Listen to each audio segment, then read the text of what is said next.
सभी किसान भाइयों को मेरा बहुत बहुत धन्यवाद।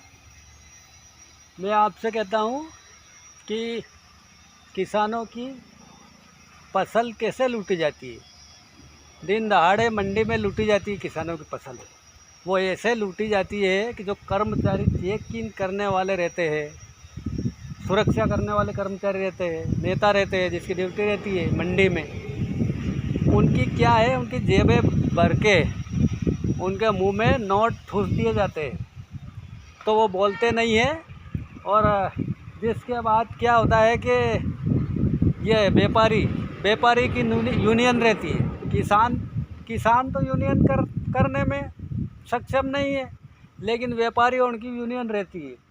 व्यापारियों उनकी यूनियन रहती है, जिसके बाद वो क्या करते हैं कि किसानों को लूटते हैं, कम से कम भाव में ख़रीदते हैं और किसानों को लूटते हैं। नहीं तो जिस कर्मचारी की ड्यूटी रहती है और जिस नेता की ड्यूटी रहती है जिस मंडी में, अगर वो नेम टेम से चेक इन करे और व्यापारियों पे सख्ती बरते, तो व्यापारी किसानों को लूट नहीं सकते।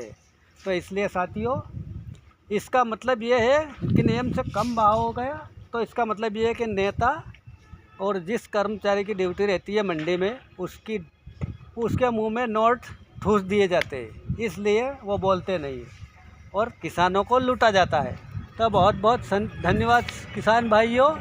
तो आप भी सतर्क रहिए, इनसे लुटेरे कर्मचारियों और नेताओं से सतर्क रहिए। बहुत बहुत धन्यवाद।